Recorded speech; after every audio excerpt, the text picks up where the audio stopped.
अरे गुगुली तुम ये बसिल कौन जाऊ ना जो बापा आइले खाया दब। अरे बापा आइले खाया दब जे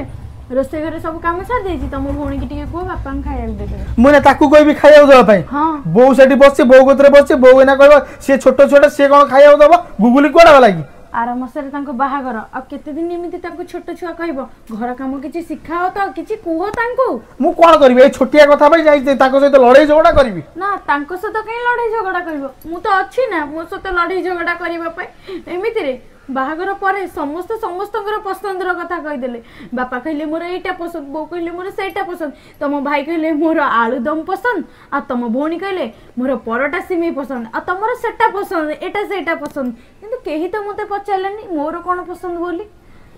मु कोन करबी मु भी किछि बुझी पाउन तो कोन चाहू छ मते लागो जे तमे बाहा हे के घर को बहु नुहे घर काम करबा पई गोटे चाकरानी आनिचो। अरे गुगुली देख मु सब किछि बुझी पाउछि हेले मु किछि भी करि पारुनी ना तमे किछि बुझी पारन आखिर पानी हृदयर कहानी केवल से मो भगवान जानती छाड़ से कथा मो भाग्य चलो बस मु जाउछि खाइबा को दो सत कथा सांग माने एमती किछि किछि घरे बहु मानक सहित एमती घटुची घरे झियो माने थिबे किंतु बहु मानक सब बेले खटा जाए कौन पे के जानी माने आम एटी एमती लगे जे घर को बहुटी आनले ता बयस माने बहुत अधिक से सब किसी माने सब जिनस पीजी करके आसी किंतु घर को जब झीटे थाए सी छोट छुआ भावती